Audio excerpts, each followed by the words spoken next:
আপনারা সাধারণ একটি প্রিন্সিপালকে সরাতে ব্যর্থ হয়েছেন। আজকে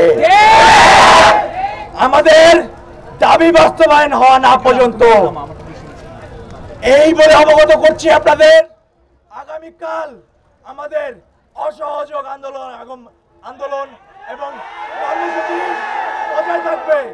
আগামীকাল আমরা সারা দেশব্যাপী রেল ব্লকেট ঘোষণা করলাম।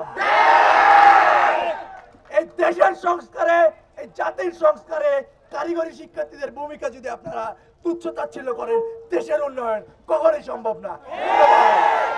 ইনকিলাব জিন্দাবাদ, বাংলাদেশ চিরজীবী হোক।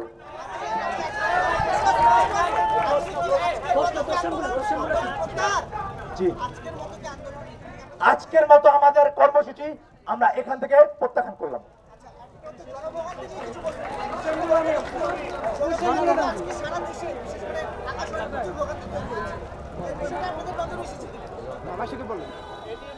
জনভোগান্তির যদি বিষয়টা বলি, তাহলে সেই ক্ষেত্রে আজকে সারা বাংলাদেশ ব্যাপী পলিটেকনিক শিক্ষার্থীরা এই অসহযোগ আন্দোলন, রাস্তা অবরোধ বজায় রেখেছিল।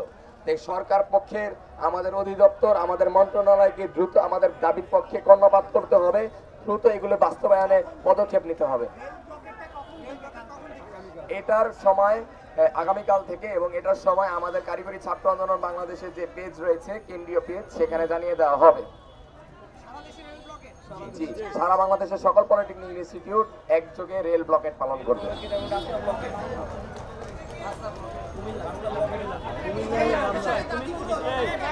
আর কুমিল্লারটা আর আজকে ঢাকা পলিটেকনিক এবং কুমিল্লা পলিটেকনিক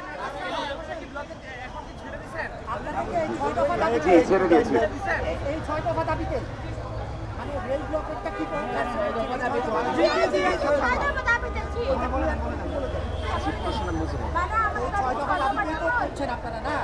এটা একটু বলো, আরেকবার বলো যে 6 দফা দাবির জন্য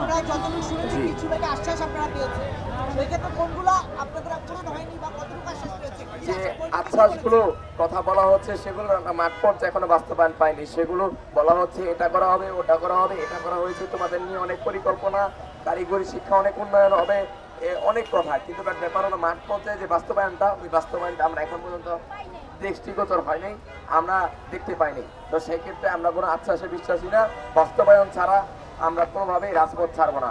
আগামীকাল সারা বাংলাদেশের সকল পলিটেকনিক ইনস্টিটিউট একযোগে 6 দফা দাবি বাস্তবায়ন না হওয়া পর্যন্ত রেল ব্লকেট কর্মসূচি পালন করবে।